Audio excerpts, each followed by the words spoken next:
தந்தை மகன் தூய ஆவியாரின் பெயராலே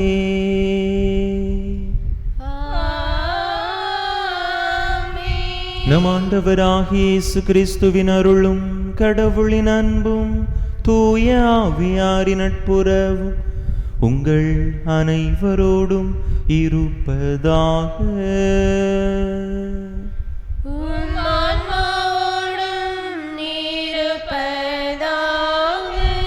இயேசுவில் அன்பார்ந்த சகோதர சகோதரிகளே, செவ்வாய்க்கிழமை புனித அந்தோணியாரை நினைவு கூறக்கூடிய இன்றைய தினத்திலே புனித அந்தோணியாரின் பரிந்துரை வழியாக இறைவனுடைய அருள் ஆசீர் நம் ஒவ்வொருவர் மீதும் நிரம்ப பொழியப்படும்படியாகவும், புனித அந்தோணியாரை போன்று நாமும் நம்முடைய வாழ்க்கையிலே எப்பொழுதும் விழிப்போடும் இறைவனை எதிர்கொள்ள தயாராக இருக்கும்படியாகவும் வரம் வேண்டி இந்த திருப்பலியிலே மன்றாடுவோம்.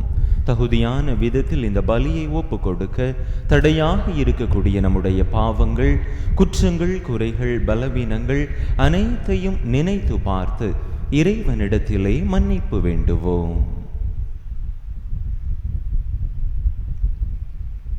எல்லாம் வல்ல இறைவனிடமும் சகோதர சகோதரிகளே எங்களிடமும் நான் பாவி என்பதை ஏற்றுக்கொள்கிறேன். ஏனெனில் என் சிந்தனையாலும் சொல்லாலும் செயலாலும் கடமைகள் தவறியதாலும் பாவங்கள் பல செய்தேன். என் பாவமே என் பாவமே என் பெரும் பாவமே. ஆகையால் எப்பொழுதும் கல்யாண புனித மரியாதையும் வாழ்ந்தவர் புனிதர் அனைவரையும் சகோதர சகோதரிகளே உங்களையும் நம் தேவனாகிய ஆண்டவரிடம் எனக்காக வேண்டிக் கொள்ள மன்றாடுகிறேன். எல்லாம் வல்ல இறைவன் நம் மீது இரக்கம் வைத்து நம் பாவங்களை எல்லாம் மன்னித்து நம்மை நிலை வாழ்வுக்கு அழைத்து செல்வாராக. ஆமென்.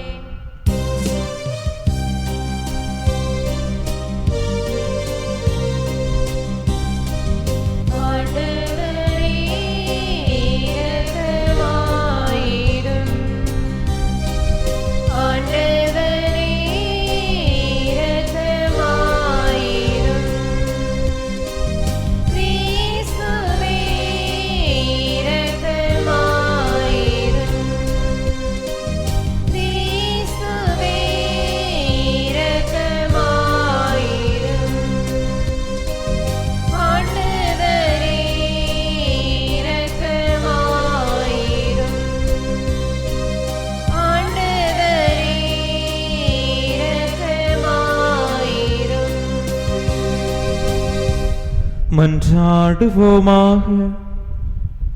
ஆண்டவரே இறைவா, புனித அந்தோணியாரை விண்ணக படிப்பினையால் நிரப்ப திருவிழம் கொண்டீரே. அவருடைய பரிந்துரையால் அதே படிப்பினையை நாங்கள் உண்மையுடன் பாதுகாக்கவும் எங்கள் நன்னடத்தையால் அதை அறிவிக்கவும் எங்களுக்கு அருள்வீராக.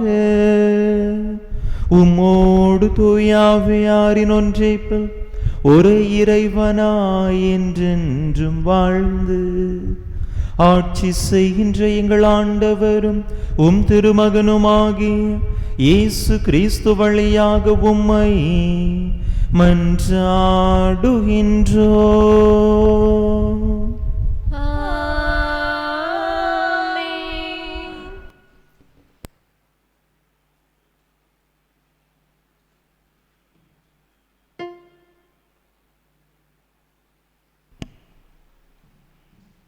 ஒருவரின் குற்றம் அனைவருக்கும் தண்டனை தீர்ப்பது போல ஒருவருடைய ஏற்புடைய செயல் விடுதலை தீர்ப்பானது. திருத்தூதர் பவுல் ரோமேற்கு எழுதிய திருமுகத்திலிருந்து வாசகம். அதிகாரம் 5 இறை வார்த்தைகள் 12, 15, 17 முதல் 19 மற்றும் 20 முதல் 21 முடிய. சகோதர சகோதரிகளே, ஒரே ஒரு மனிதன் வழியாய் பாவம் இந்த உலகத்தில் நுழைந்தது. அந்த பாவத்தின் வழியாய் சாவு வந்தது. அதுபோலவே எல்லா மனிதரும் பாவம் செய்ததால் எல்லா மனிதரையும் சாவு கவி கொண்டது. எவ்வாறெனில் ஒருவர் செய்த குற்றத்தால் பலரும் இறந்தனர். ஆனால் கடவுளின் அருளும் இயேசு கிறிஸ்து என்னும் ஒரே மனிதரின் வழியாய் வரும் அருங்கொடைகளையும் பலருக்கு மிகுதியாய் கிடைத்தது.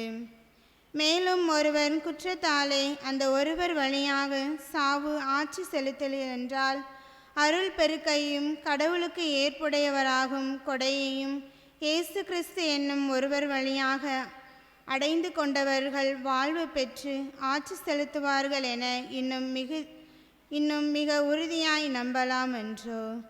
ஆகவே ஒருவரின் குற்றம் எல்லா மனிதருக்கும் தண்டனை தீர்ப்பாய் அமைந்தது போல் ஒரே ஒருவரின் ஏற்புடைய செயல் எல்லா மனிதருக்கும் வாழ்வளிக்கும் விடுதலை தீர்ப்பாய் அமைந்தது.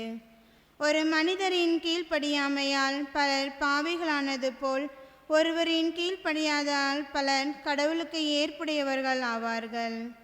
ஆனால் பாவம் பெருகிய இடத்தில் அருள் பொங்கி வழிந்தது. இவ்வாறு சாவின் வழியாய் பாவம் ஆட்சி செலுத்தியது போல் நம் ஆண்டவர் இயேசு கிறிஸ்துவின் வழியாய் அருள் ஆட்சி செய்கிறது. அந்த அருள்தான் மனிதர்களை கடவுளுக்கு ஏற்புடையவர்களாக்கி நிலை வாழ்வு பெற வழிவகுக்கிறது.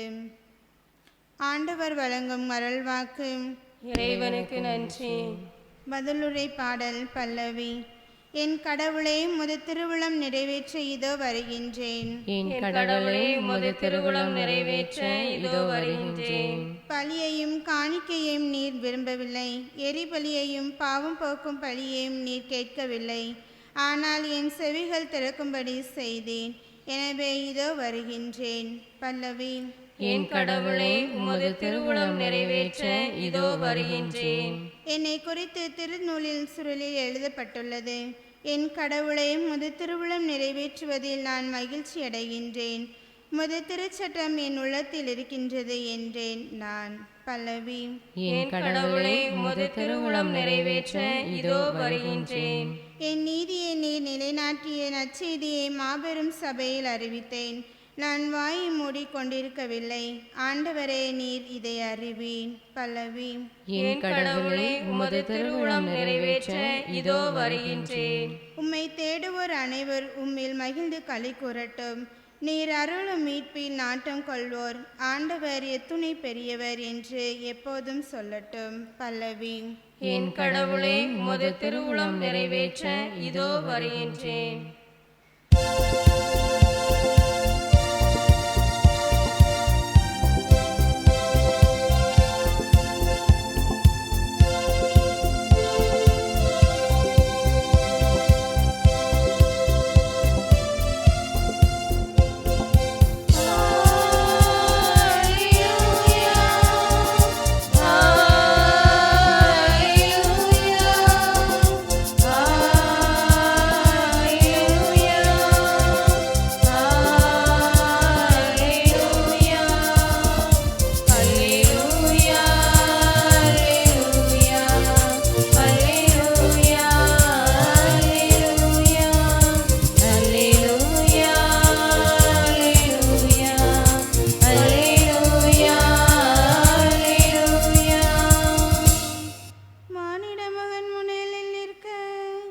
வல்லவராவதற்காக எப்பொழுதும் விழிப்பாயிருந்து மன்றாடுங்கள்.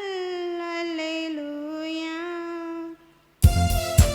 அல்லேலூயா, அல்லேலூயா, அல்லேலூயா, அல்லேலூயா, அல்லேலூயா, அல்லேலூயா, அல்லேலூயா. ஆண்டவர் உங்களோடு இருப்பாராக. ஆன்மாவோடும் இருப்பாராக. லூக்கா எழுதிய தூய நற்செய்தியிலிருந்து வாசகம். ஆண்டவரே, மாட்சி உமக்கே. அதிகாரம் 12, இறை வசனங்கள் 35 முதல் 38 முடிய. அக்காலத்தில் இயேசு தம் சீடர்களை நோக்கி கூறியது: உங்கள் இடையை வரிந்து கட்டிக்கொள்ளுங்கள், விளக்குகளும் எரிந்து கொண்டிருக்கட்டும். திருமண விருந்துக்கு போயிருந்த தம் தலைவர் திரும்பி வந்து தட்டும்போது உடனே அவருக்கு கதவை திறக்க காத்திருக்கும் பணியாளருக்கு ஒப்பாயிருங்கள். தலைவர் வந்து பார்க்கும்போது விழித்திருக்கும் பணியாளர்கள் பேறு பெற்றவர்கள். அவர் தம் இடையை வரிந்து கட்டிக்கொண்டு அவர்களை பந்தியில் அமரச் செய்து அவர்களிடம் வந்து பணிவிடை செய்வார் என உறுதியாக உங்களுக்கு சொல்கிறேன். தலைவர் இரவின் 2ஆம் காவல் வேளையில் வந்தாலும் 3ஆம் காவல் வேளையில் வந்தாலும் அவர்கள் விழிப்பாயிருப்பதை காண்பாரானால் அவர்கள் பேறு பெற்றவர்கள். ஆண்டவரின் அருள் வாக்கு. கிறிஸ்துவே உமக்கு புகழ்.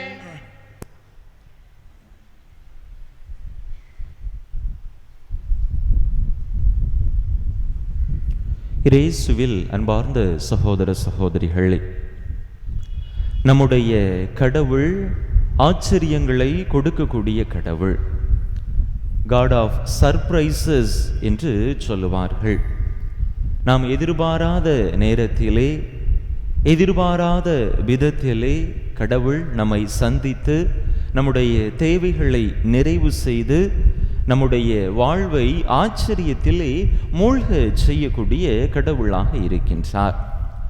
அன்னை மரியாவினுடைய அந்த அழைப்பாக இருக்கலாம், அல்லது மற்ற புனிதர்கள், இறைவனுடைய பணிக்காக தேர்ந்தெடுக்கப்பட்டவர்கள், அவர்களுடைய அழைப்புகளையும் நாம் சற்று சீர்தூக்கி பார்க்கின்ற பொழுது இப்படிப்பட்ட ஒரு ஆச்சரியமான அழைப்பாக, ஒரு ஆச்சரியமான சந்திப்பாகத்தான் அவைகள் அனைத்துமே இருந்திருக்கின்றன. அன்பு மக்களே, இவற்றிலே கடவுள் அவர்களை சந்திக்க சென்ற பொழுதெல்லாம் அவர்கள் தயார் நிலையில் இருந்தார்கள், விழிப்போடு இருந்தார்கள். சரியான விதத்திலே அவர்களை சந்திக்க வந்த கடவுளை அவர்கள் எதிர்கொண்டார்கள் என்று நாம் பார்க்கிறோம். அதன் விளைவாகத்தான் அவர்களும் கடவுளிடமிருந்து பெரிய பரிசை பெற்று கொண்டார்கள். மீட்பின் திட்டத்திலே பங்கெடுக்கக்கூடிய பங்காளிகளாக அவர்கள் உருமாறியதற்கான காரணம் அவர்களுடைய அந்த ஒரு விழிப்புணர்வு. அன்பு மக்களே, நாமும் நம்முடைய வாழ்க்கையிலே ஒவ்வொரு நாளும் ஒவ்வொரு நொடி பொழுதும் இப்படிப்பட்ட விழிப்புணர்வு மிக்க மக்களாக வாழ அழைக்கப்படுகின்றோம். கடவுளுடைய வருகை எப்பொழுது இருக்கும், அவர் எப்பொழுது நம்மை சந்திக்க வருவார் என்பது நமக்கு தெரியாது. எனவே எல்லா சூழ்நிலைகளிலும் நாம் தயாராக இருக்க அழைக்கப்படுகின்றோம்.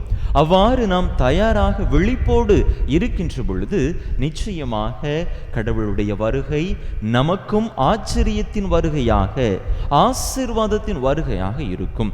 விவிலியத்தின் பக்கங்களை, மீட்பின் வரலாற்றை நாம் திருப்பி பார்க்கின்ற பொழுது இறைவனால் சிறப்பு அழைப்பு பெற்றவர்கள் தங்களுடைய வாழ்க்கையிலே விழிப்போடு தங்களுடைய வேலைகளை செய்து கொண்டிருந்ததாக நாம் பார்க்கிறோம். அது மோசேயினுடைய அழைப்பாக இருக்கலாம், அல்லது தாவீதினுடைய அழைப்பாக இருக்கலாம். இருவருமே இறை அழைப்பு அவர்களை அணுகிய பொழுது, அவர்களை சென்றடைந்த பொழுது தத்தம் பணிகளில் அவர்கள் மனதை செலுத்தி அதனை செவ்வனே செய்து கொண்டிருந்ததாக பார்க்கிறோம். மோசேயும் சரி, தாவீதும் சரி, தங்களுடைய ஆடுகளை அருமையாக விழிப்போடு அவர்கள் மேய்த்து கொண்டிருந்ததாக பார்க்கிறோம். எசாயாவினுடைய அழைப்பை எடுத்துக்கொண்டோம் என்று சொன்னால், இறை அழைப்பு அவருக்கு கொடுக்கப்பட்ட பொழுது ஆலயத்திலே விழிப்போடு பணி செய்து கொண்டிருக்கிறார். சாமுவேலினுடைய அழைப்பை எடுத்துக்கொண்டோம் என்று சொன்னால், அவர் அங்கே ஆலயத்திலே ஏலி என்ற குருவுக்கு பணிவிடை செய்து கொண்டிருப்பவராக இருக்கின்றார். நம் ஆண்டவர் இயேசு தன்னுடைய சீடர்களை எல்லாம் அழைத்த பொழுது அவர்களும் தத்தம் பணிகளில் விழிப்போடு செவ்வனே அதனை செய்து கொண்டிருந்ததாக பார்க்கிறோம். சிலர் மீன் பிடித்துக் கொண்டிருக்கிறார்கள், இன்னும் ஒரு சிலர் தத்தம் வேலைகளில், அது வரி வசூலிக்கக்கூடிய வேலையாக இருக்கலாம், அல்லது என்ன வேலையாக இருந்தாலும் அதிலே முழு கவனத்தை செலுத்தி ஈடுபாட்டோடு அதிலே அவர்கள் ஈடுபட்டிருந்ததாக பார்க்கிறோம். அன்பு மக்களே, இப்படி தங்களுடைய செயல்களை, தங்களுடைய வேலைகளை சரிவர செய்து விழிப்பாக இருந்த அந்த மனிதர்களுக்குத்தான் இறை அழைப்பு சென்றடைந்ததாக நாம் பார்க்கிறோம். நம்முடைய வாழ்க்கையை சற்று சிந்தித்து பார்ப்போம். நம்முடைய வாழ்க்கையிலே இப்படிப்பட்ட ஒரு விழிப்புணர்வு நம்மிடத்திலே இருக்கிறதா? நம்முடைய செயல்களை சரிவர செய்து இறைவனுடைய அழைப்பு எந்த நேரத்திலும் வரலாம், நாம் எதிர்பாராத நேரத்திலே இறைவன் நம்மை சந்திக்க வருவார் என்கின்ற அந்த ஒரு மன நிலையிலே நாம் நம்முடைய வாழ்க்கையை வாழ்ந்து கொண்டிருக்கிறோமா என்று சிந்தித்து பார்க்க அழைக்கப்படுகின்றோம். வரலாற்றிலே ஒவ்வொரு காலகட்டத்திலும் உலகம் இந்த ஆண்டிலே அழிந்துவிடும், இந்த ஆண்டிலே முடிவுக்கு வந்துவிடும் என்றெல்லாம் சொன்னார்கள். அதிலும் குறிப்பாக 2012 ஆண்டோடு உலகம் முடிந்துவிடும் என்றார்கள். இன்னும் ஒரு சிலர் 2020 ஆண்டுதான் முடிவு, அதற்கு பிற்பாடு இந்த உலகம் நிலைத்திருக்கக்கூடிய வாய்ப்பு இல்லை என்று கூட சொன்னார்கள். அன்பு மக்களே, ஒவ்வொரு காலகட்டத்தில் இப்படி வரலாற்றை கூறுகிறவர்கள் அல்லது எதிர்காலத்தை கணிக்கின்றவர்கள் இதுதான் உலகத்தின் முடிவு என்று அவர்களுடைய கணிப்பை இந்த உலகத்திற்கு கொடுத்து கொண்டே இருக்கின்றார்கள். ஆனால் எந்த ஒரு கணிப்பும் நிறைவேறியபாடில்லை. அன்பு மக்களே, கடவுள் எப்பொழுது வருவார், இந்த உலகம் எப்பொழுது முடிவுக்கு வரும் என்பதை நம்மால் கணிக்க முடியாது. அடுத்த நொடி பொழுது என்ன என்பது நமக்கு தெரியாது. கொரோனா வந்த காலகட்டத்திலே அப்படி ஒரு வைரஸ் தொற்று, ஒரு நோய் மக்களை ஆட்கொள்ளும், அதனால் பலரும் ஆண்டு போவார்கள் என்று யாரும் நினைத்து பார்க்கவில்லை. உலகின் எங்கோ ஒரு மூலையிலே நடந்து கொண்டிருந்ததை செய்தியாக பார்த்து கொண்டிருந்தவர்களுக்கு அவர்களுடைய வீட்டின் கதவை தட்டுகின்ற பொழுதுதான் அதனுடைய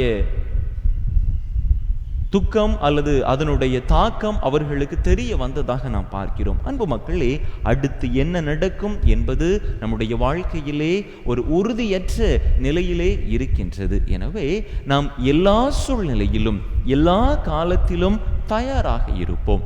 நம்முடைய வாழ்விலே இறைவன் வருகின்ற பொழுது, நம்முடைய கதவை இறைவன் தட்டுகின்ற பொழுது நாம் தயாராக இருக்கின்ற பட்சத்தில் நிச்சயமாக அது நமக்கு ஒரு பெரிய ஆச்சரியமாக மட்டும் இருப்பதோடு மட்டுமல்லாமல் ஆசீர்வாதமாகவும் இருக்கும். திருவெளிப்பாட்டு நூலிலே 3வது அதிகாரம் 20வது இறை வசனத்திலே நாம் வாசிக்கின்றோம். இதோ நான் வாசல் படியிலே நின்று தட்டி கொண்டிருக்கிறேன், என்னுடைய குரலை கேட்டு யாராவது கதவை திறந்தால் அவர்களோடு நான் சென்று உணவு அருந்துவேன், அவர்களும் என்னோடு உணவு அருந்துவார்கள் என்று ஆண்டவர் தன்னுடைய உடனிருப்பை, பிரசன்னத்தை நமக்கு தருவதற்காக, நம்முடைய இல்லத்தின் கதவுகளை, உள்ளத்தின் கதவுகளை தட்டுவதற்காக காத்து கொண்டிருப்பதாக சொல்லுகின்றார். எனவே நாமும் ஆண்டவரை எதிர்கொள்ள அவருக்கு நம்முடைய இல்லத்தின் கதவுகளை, நம்முடைய உள்ளத்தின் கதவுகளை திறந்து வைத்து ஆண்டவரை வரவேற்க விழிப்போடு இருந்து தயாராக இருப்போம்.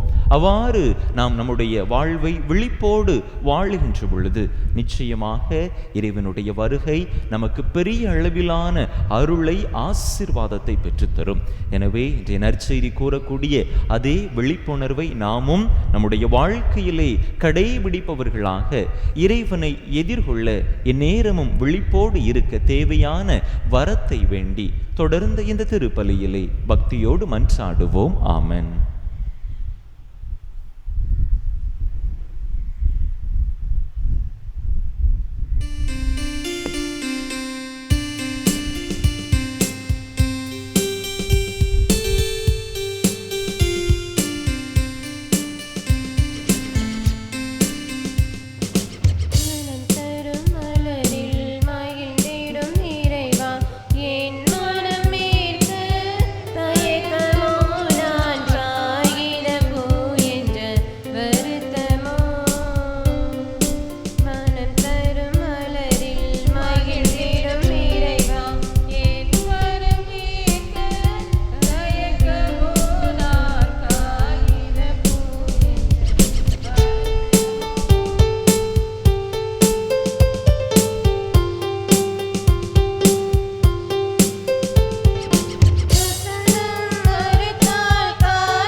சகோதர சகோதரிகளே, என்னுடையதும் உங்களுடையதுமான இப்பலி எல்லாம் வல்ல தந்தையாக இறைவனுக்கு ஏற்றதாகும்படி மன்றாடுங்கள்.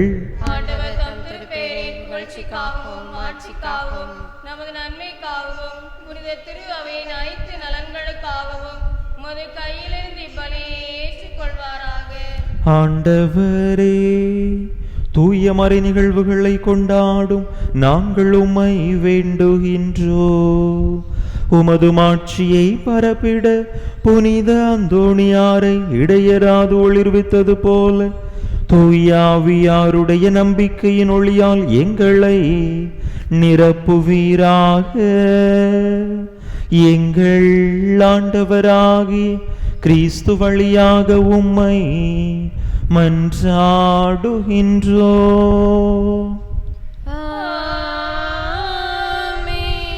ஆண்டவர் உங்களோடு இருப்பாராக. உம் ஆன்மாவோடும் இருப்பாராக. இதயங்களை மேலே எழுப்புங்கள்.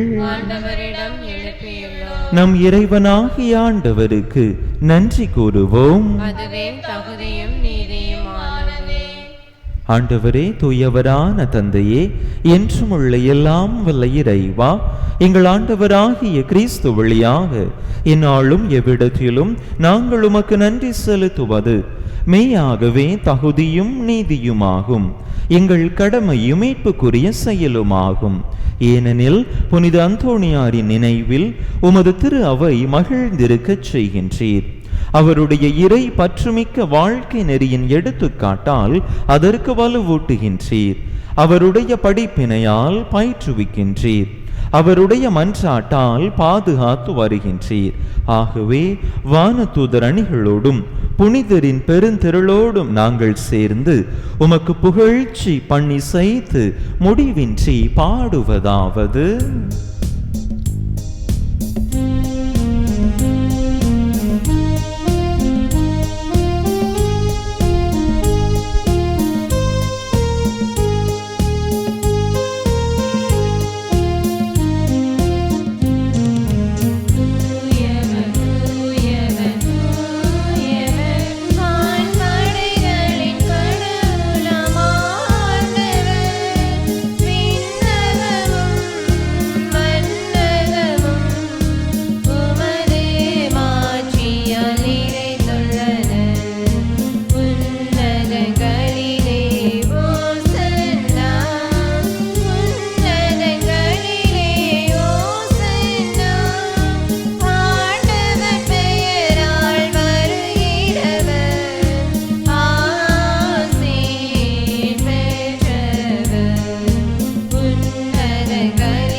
ஆண்டவரே, நீர்மையாகவே தூயவர், தூய்மை அனைத்துக்கும் ஊற்று.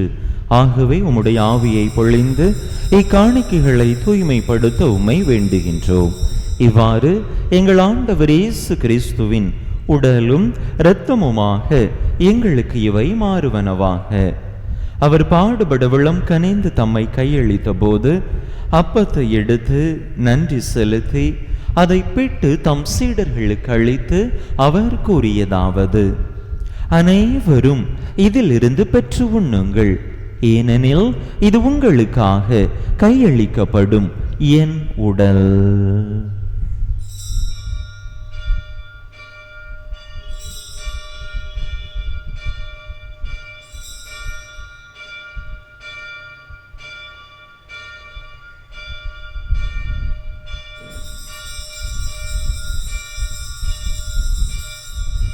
அவ்வண்ணமே இரவு விருந்தை அருந்திய பின் கிண்ணத்தையும் எடுத்து மீண்டும் உமக்கு நன்றி கூறி தம் சீடர்களுக்கு அளித்து அவர் கூறியதாவது: அனைவரும் இதிலிருந்து பெற்று பருகுங்கள். ஏனெனில் இது புதிய நிலையான உடன்படிக்கைக்குரிய என் இரத்தத்தின் கிண்ணம். இது பாவ மன்னிப்புக்கென்று உங்களுக்காகவும் பலருக்காகவும் சிந்தப்படும். இதை என் நினைவாக செய்யுங்கள்.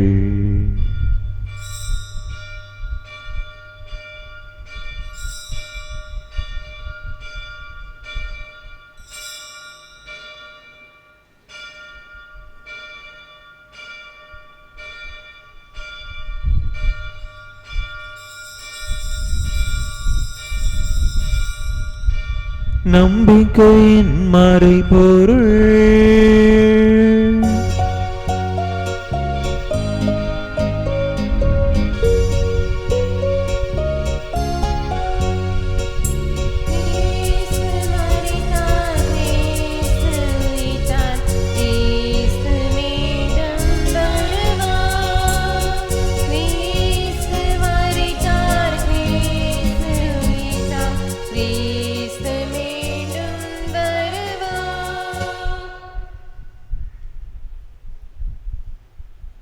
ஆகவே ஆண்டவரே, நாங்கள் கிறிஸ்துவின் இறப்பினையும் உயிர்ப்பினையும் நினைவு கூர்ந்து வாழ்வு தரும் அப்பத்தையும் மீட்பளிக்கும் கிண்ணத்தையும் உமக்கு ஒப்பு கொடுக்கின்றோம். உம் திருமுன்னின்று உமக்கு ஊழியம் புரிய தகுந்தவர்கள் என எங்களை ஏற்றுக்கொண்டீர். எனவே உமக்கு நன்றி செலுத்துகின்றோம். மேலும் கிறிஸ்துவின் உடலிலும் இரத்தத்திலும் பங்கு கொள்ளும் எங்களை தூய ஆவியார் ஒன்று சேர்க்க வேண்டுமென உமை தாழ்மையுடன் மன்றாடுகின்றோம். ஆண்டவரே, உலகெங்கும் பரவியிருக்கும் உமது திரு அவையை நினைவு கூர்ந்தருளும். எங்கள் திருத்தந்தை லியோ, எங்கள் ஆயர் ஸ்டீஃபன், எல்லா திருநிலையினர் ஆகிய அனைவரோடும் உமது திரு அவை அன்பில் நிறைவு பெறச் செய்தருளும். மேலும் உயிர்த்தெழும் எதிர்நோக்குடன் துயில் கொள்ளும் எங்கள் சகோதர சகோதரிகளையும் இறந்தோர் அனைவரையும் இரக்கத்துடன் நினைவு கூர்ந்து உமது திருமுக ஒளியினுள் ஏற்றருளும். எங்கள் அனைவர் மீதும் இரக்கமாயிரும். கடவுளின் கன்னித்தாயும் எங்கள் பாதுகாவலியுமான புனித ஜெபமாலை அன்னை, அவருடைய கணவரான புனித யோசேப்பு, புனித திருத்தூதர்கள், புனித அந்தோணியார், இவ்வுலகில் உமக்குகந்தவராயிருந்தோர் ஆகிய புனிதர் அனைவருடனும் நாங்கள் நிலை வாழ்வில் பங்கு கொள்ளும் தகுதி பெற்று உம் திருமகன் இயேசு கிறிஸ்து வழியாக உமை புகழ்ந்தேத்தும் வரமருள் உமை மன்றாடுகின்றோம்.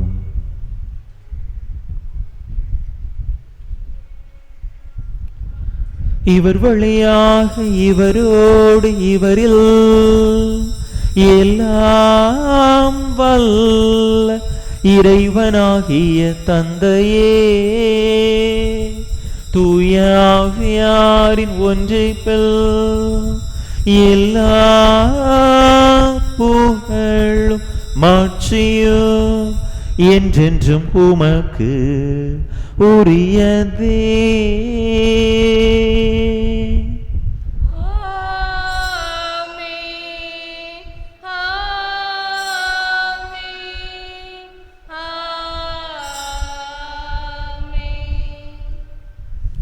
மீட்பரின் கட்டளையால் கற்பிக்கப்பட்டு இறை படிப்பினையால் பயிற்சி பெற்ற நாம் துணிந்து சொல்லுவோம். எங்கள் தந்தையே, உமது பெயர் தூயது என போற்ற பெறுக. உமது ஆட்சி வருக. உமது திருவிழம் விண்ணுலகில் நிறைவேறுவது போல மண்ணுலகிலும் நிறைவேறுக. எங்கள் அன்றாட உணவை இன்று எங்களுக்கு தாரும். எங்களுக்கு எதிராக குற்றம் செய்வோரை நாங்கள் மன்னிப்பது போல எங்கள் குற்றங்களை மன்னியும். எங்களை சோதனைக்கு உட்படுத்தாதையும் தீமையிலிருந்து எங்களை விடுவித்தருளும். ஆண்டவரே, தீமை அனைத்திலிருந்தும் எங்களை விடுவித்து எங்கள் வாழ்நாளில் அமைதியை கனிவுடன் அருள உமை மன்றாடுகின்றோம். உமது இரக்கத்தின் உதவியால் நாங்கள் பாவத்திலிருந்து எப்போதும் விடுதலை பெற்று யாதொரு கலக்கமுமின்றி நலமாய் இருப்போமாக. நாங்கள் எதிர்நோக்கி இருக்கும் பேரின்பத்துக்காகவும் எமீட்பராகிய இயேசு கிறிஸ்துவின் வருகைக்காகவும் காத்திருக்கின்றோம். ஆண்டவரே இயேசு கிறிஸ்துவே, அமைதியை உங்களுக்கு விட்டுச் செல்கின்றேன், என் அமைதியையே உங்களுக்கு அளிக்கின்றேன் என்றும் திருத்தூதர்களுக்கு மொழிந்தீரே. எங்கள் பாவங்களை பாராமல் உமது திரு அவையின் நம்பிக்கையை கண்ணோக்கி உமது திருவிழத்துக்கு ஏற்ப அதற்கு அமைதியையும் ஒற்றுமையையும் அளித்தருள்வீராக. என்றென்றும் வாழ்ந்து ஆட்சி செய்கின்றவர் நீரே. ஆண்டவருடைய அமைதி உங்கள் அனைவரோடும் என்றும் இருப்பதாக. ஒருவருக்கொருவர் கிறிஸ்து வழங்கும் அமைதியை பகிர்ந்து கொள்வோம்.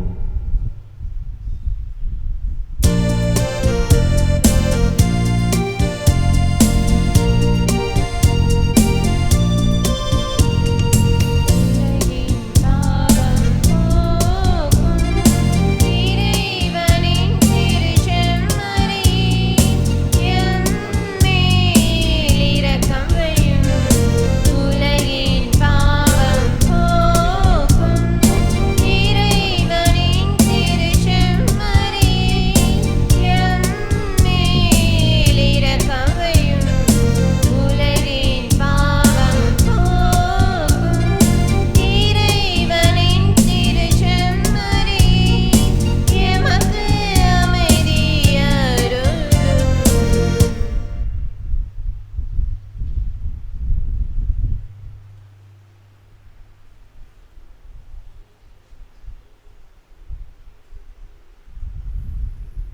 இதோ இறைவனின் செம்மறி, இதோ உலகின் பாவங்களை போக்குகின்றவர்.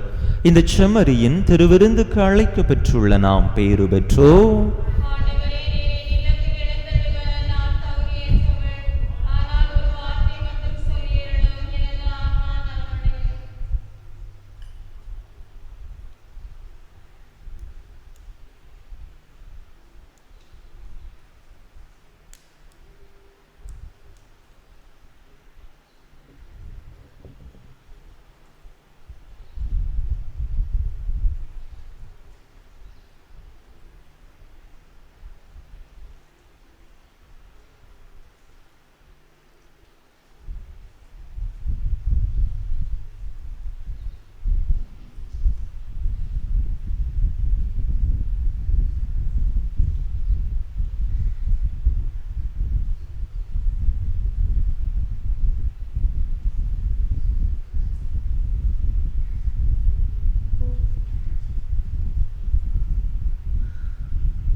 நீர் எங்களுக்கு வழங்கிய நம்பிக்கைக்காக உமக்கு நன்றி.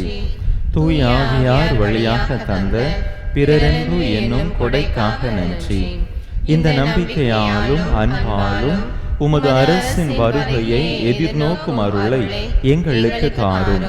உமது நற்செய்தியின் சான்றுகளாக எங்களை மாற்றும். தீமையின் ஆற்றல்களை எங்களிடமிருந்து அகற்றும். நாங்களும் இவ்வுலகும் புதிய விண்ணகம் புதிய மண்ணகம் நோக்கிய பயணத்தில் இறை வார்த்தையால் மாற்றம் பெறுவோமாக. இந்த யூபிலி கொண்டாட்டத்தினருள் எதிர்நோக்கின் திருப்பயணிகளாகிய எங்களை வழி நடத்தட்டும். விண்ணக செல்வங்களுக்கான ஆர்வத்தை எம்மில் தூண்டி எழுப்பட்டும். எம் மீட்பர் இயேசுவின் மகிழ்ச்சியும் அமைதியும் உலகை நிரப்புவதாக. மூவொரு கடவுளே, உமக்கே மாட்சி, உமக்கே புகழ், உமக்கே நன்றி. ஆமென். நாங்கள் சிலுவையில் அறையப்பட்ட கிறிஸ்துவை பற்றி பறைசாற்றுகிறோம். கிறிஸ்து கடவுளின் வல்லமையும் கடவுளின் ஞானமுமாயிருக்கிறார். மன்றாடுவோமாக. ஆண்டவரே, விண்ணக உணவால் ஊட்டம் பெற்ற நாங்கள் உம்மை பணிந்து வேண்டுகின்றோ. புனித அந்தோணியாரின் படிப்பினைகளை கடைபிடித்து நாங்கள் பெற்றுக்கொண்ட கொடைகளுக்காக என்றும் நன்றியுள்ளவர்களாய் இருப்போமாக. எங்கள் ஆண்டவராகிய கிறிஸ்து வழியாக உம்மை மன்றாடுகின்றோ.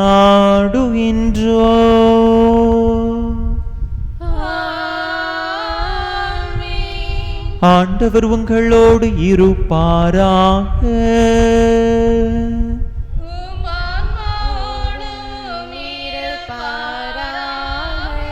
எல்லாம் வல்ல இறைவன் தந்தை மகன் தூயாவியார் உங்களுக்கு ஆசி வழங்குவாராக.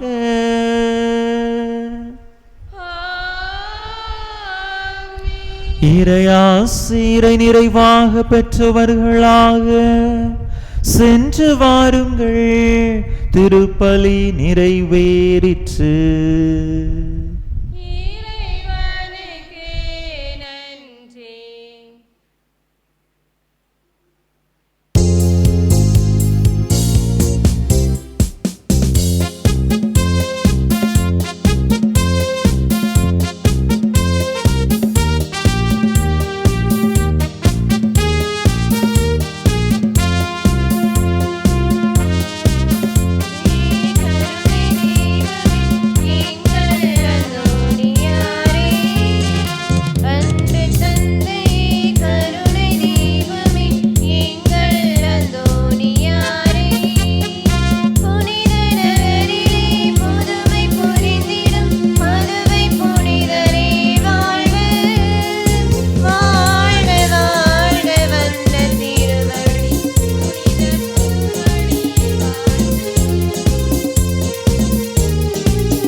திருப்பலி நிறைவேற்றி தந்தையின் உடலுள்ள சுகத்திற்காகவும் இங்கு வந்திருக்கிற ஒவ்வொருடைய தேவைகள் நிறைவேறும்படியாகவும் வேண்டிக் கொள்வோம்.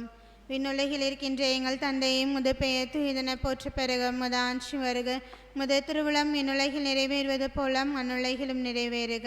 எங்கள் அன்றாட உணவை இன்று எங்களுக்கு தாரும். எங்களுக்கு எதிராக குற்றம் செய்வோரை நாங்கள் மன்னிப்பது போல எங்கள் குற்றங்களை மன்னியும். எங்களை சோதனைக்கு உட்படுத்தாதையும் தீமையிலிருந்து எங்களை விடுவித்தருளும்.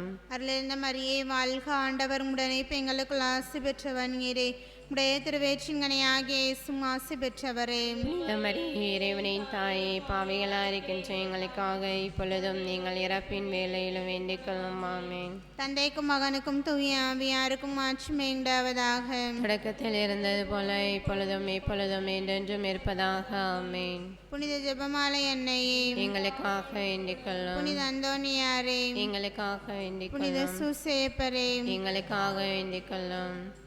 நிலையான புகழுக்குரிய தூய்மை நிலை நற்கருணைக்கு எல்லா காலமும் ஆராதனையும் புகழும் போற்றியும் மாட்சிமையும் உண்டாக கடவது.